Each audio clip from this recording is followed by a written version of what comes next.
15 বছর বয়সে বিয়ে হয়ে তখন জানতাম না সংসার কাকে বলে। ধীরে ধীরে শিখেছি রান্না, ঘর গোছানো, দায়িত্ব নেওয়া আর ছোট ছোট মুহূর্তে সুখ খুঁজে নেওয়া। আজ আমার বয়স 18 আর এই ছোট্ট সংসারটাই এখন আমার প্রতিদিনের কাজ হয়তো একই রকম, কিন্তু প্রতিটি দিনের গল্প আলাদা। এই ভিডিওটা শুধু কাজ দেখানোর জন্য নয়, এটা আমার বাস্তব জীবন, আমার শেখার পথ, আমার ছোট ছোট স্বপ্নের গল্প। যদি আমার এই যাত্রা তোমার ভালো লাগে তাহলে পাশে থেকো।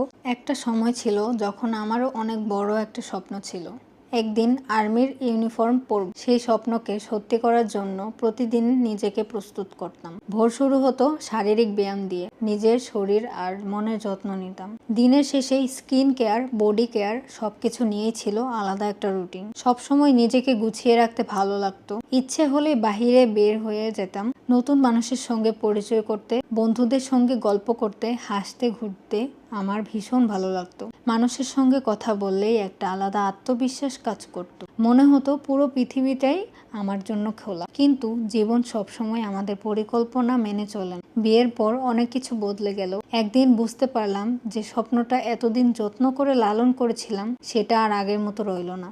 নিজের চোখের সামনে সেই স্বপ্নটা ধীরে ধীরে দূরে সরে যেতে দেখেছি। তবুও জীবন থেমে থাকেনি। আজ আমি নতুন একটা পরিচয়ে বাঁচতে শিখেছি। এই সংসার, এই দায়িত্ব, এই ছোট ছোট মুহূর্তগুলো নিয়েই নতুন করে স্বপ্ন দেখতে শিখি। হয়তো স্বপ্ন বদলে গেছে, কিন্তু স্বপ্ন দেখার সাইজটা হারাইনি। বিয়ের পর প্রথম 17 দিন আমি ঘরের বাইরে যেতে পারিনি। সেই 17 দিন আমার কাছে যেন 17টা বছরের মতন দীর্ঘ ছিল। অবশেষে যখন নিজের মায়ের মুখটা দেখতে পেলাম তখন বুঝলাম যে পাখিটা একসময় মুক্ত আকাশে উড়ে বেড়াতো সে যেন হঠাৎ করেই খাঁচার ভেতর বন্দী হয়ে গেল। এরপর থেকে প্রতিটি দিন বদলে যেতে লাগলো। মানুষের অনেক কথাই আমার কাছে তীরের মতন বিঁধত। কেউ যদি বলতো ধৈর্য ধরো, তখনও আমার মন শান্ত হতো না, বরং মনে হতো আমার জীবনও হয়তো চারপাশের অনেক নারীর মতন শুধু চার দেয়ালের মধ্যে আটকে যাবে। ধীরে ধীরে আমি নিজেকেই হারিয়ে ফেলেছিলাম। যে মেয়েটা মানুষের সঙ্গে গল্প করতে ভালোবাসতো, বন্ধুদের সঙ্গে হাসতে ভালোবাসতো, সুযোগ পেলেই ঘুরতে বেরিয়ে পড়তো, সে যেন কোথাও হারিয়ে গেল। ভালোবাসার কথাও তখন ভালো লাগে। মনে হতো কেউই আমাকে বুঝতে পারছে না। চারপাশের সবাইকে নিজের থেকে দূরে মনে হতো।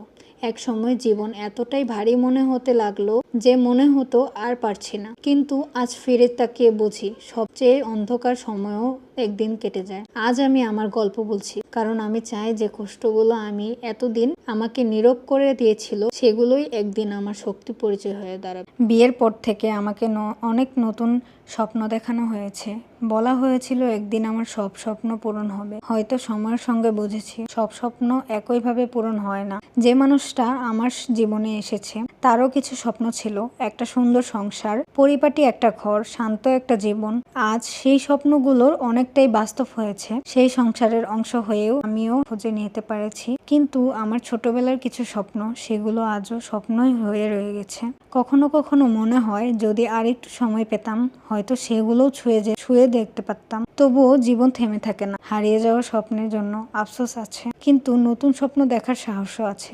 আজ আমার প্রার্থনা একটাই, যে পথেই জীবন এগিয়ে যাক আমাদের ঘর যেন ভালোবাসায় ভরে থাকে, মনে যেন শান্তি থাকে, আর আল্লাহ যেন এমন সুযোগ দেন যাতে একদিন আমার অপূর্ণ স্বপ্নগুলোও কিছুটা হলেও পূরণ হয়। কারণ আমি বিশ্বাস করি সব স্বপ্ন একসাথে পূরণ হয় না, কিছু স্বপ্ন সময় নেয়, আর আমি আজও সেই সুন্দর সময়টার অপেক্ষায় আছি।